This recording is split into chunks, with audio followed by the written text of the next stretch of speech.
El presidente Donald Trump no desaprovechó sus nuevas medidas sobre la migración para culpar nuevamente al expresidente demócrata Joe Biden por, según dijo, haber permitido que millones de migrantes ingresaran de manera ilegal a la Unión Americana. Trump ha dicho que las prohibiciones de viaje durante su primer mandato mejoraron la seguridad y la calidad de vida de los estadounidenses.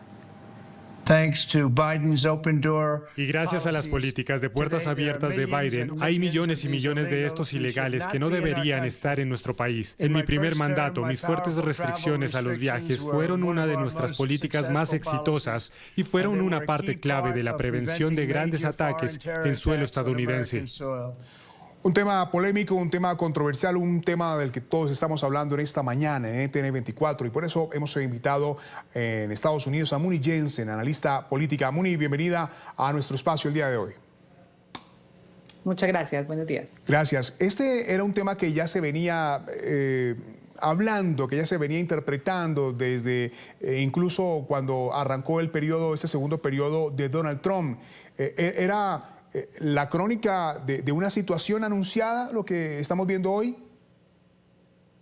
Sí, realmente Trump es el mismo y quizás una versión un poco más, digamos, autoritaria como que lo que estábamos esperando. Sigue siendo el presidente que no sigue las reglas de la democracia como están, digamos, diseñadas y toma unas medidas bastante, digamos, individuales con respecto no solamente en la política doméstica, sino como hemos visto en los últimos meses con el tema internacional, donde las instituciones y las reglas de juego de la democracia internacional no se acatan demasiado.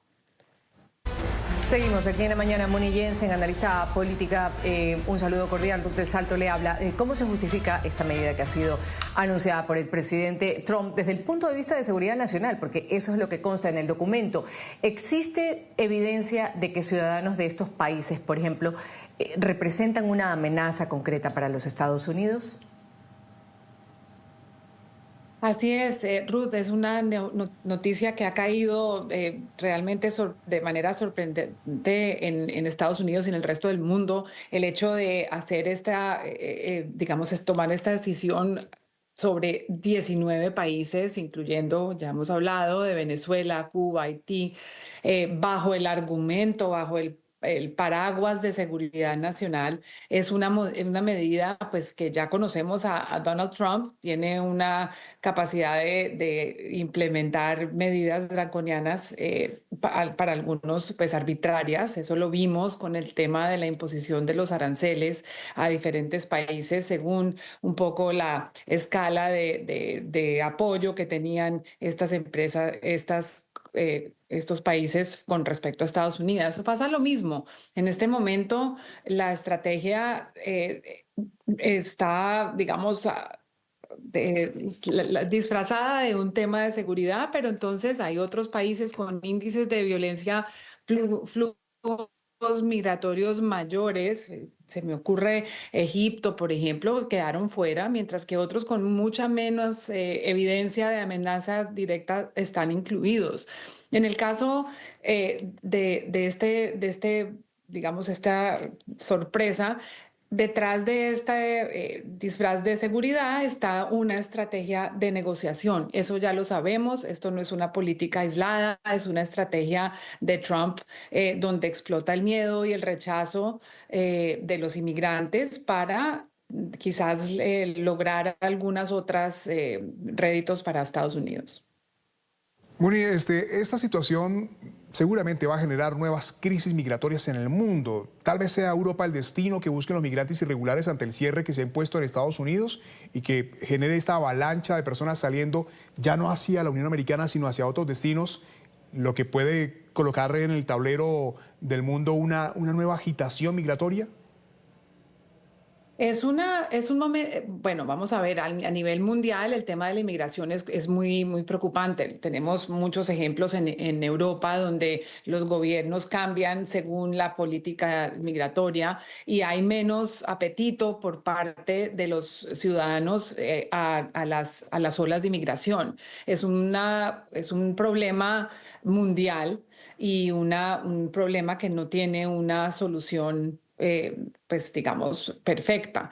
En este momento, lo que está haciendo Trump es pensando, como lo hizo en sus campañas ambas, America First. Estados Unidos es lo que importa para él, para los votantes de él, y no tiene ninguna consideración con el resto del mundo, salvo que haya una relación de transacción que le convenga a Estados Unidos, según él, o al gobierno de Trump. Así que esto es en el caso de Venezuela, por ejemplo, sí, endurece las sanciones petroleras y al rato hace esta prohibición de ingreso, y eso evidentemente es una especie de dame y toma, y realmente estas negociaciones con Caracas parece que están sucediendo y no hay una estrategia, pues digamos, que se pueda identificar. Y lo que sí hace este gobierno primero es trabajar solos a punta de lo que llamamos nosotros decretos, executive documents, y no es una política aislada la de la inmigración, una paralela impresionante con el tema de los aranceles y medidas que no necesariamente pasan por el Congreso. Entonces es una situación, digamos, inconsistente y una política complicada que pues, va a tener muchísimas repercusiones, como dices, en el resto del mundo. Ahora, Moni, ¿qué consecuencias podría tener, por ejemplo, este tipo de medidas? Ciudadanos que ya residen legalmente en Estados Unidos, pero que provienen de estos países.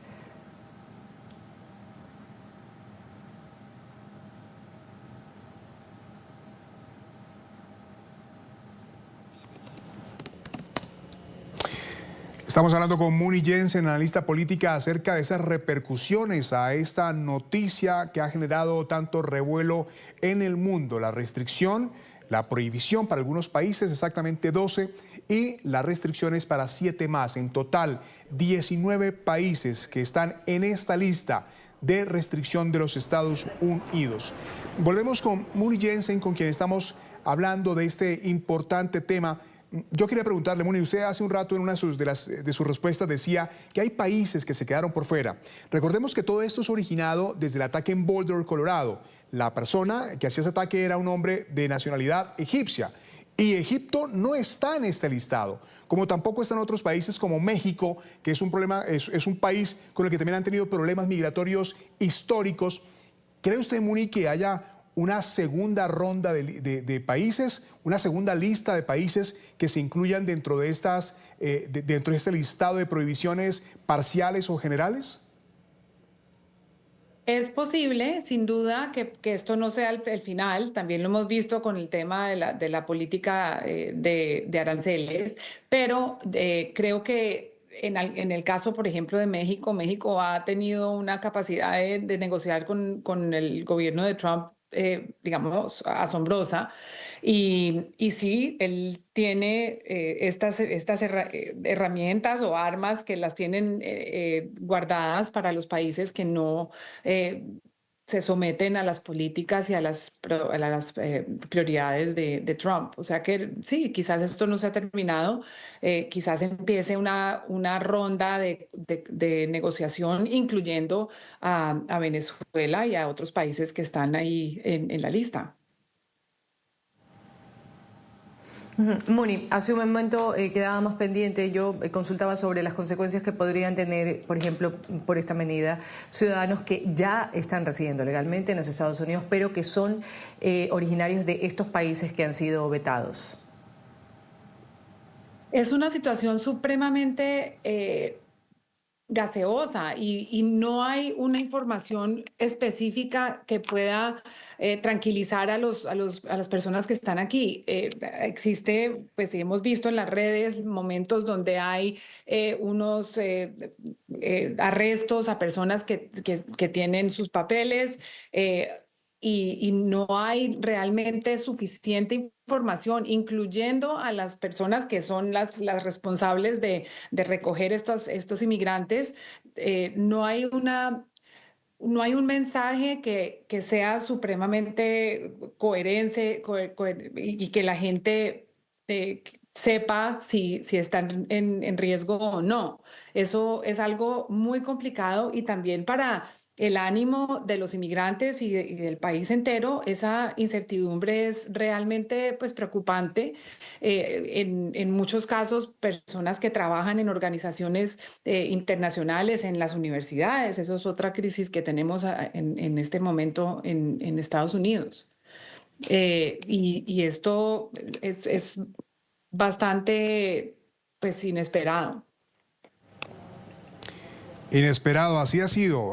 Un tema que va a dar mucho de qué hablar en esta jornada y en la próxima semana, seguramente. Quiero agradecerle a Muni Jensen en Estados Unidos, analista política. Gracias por su tiempo, su análisis y su punto de vista. Muchas gracias a ustedes. Un abrazo grande.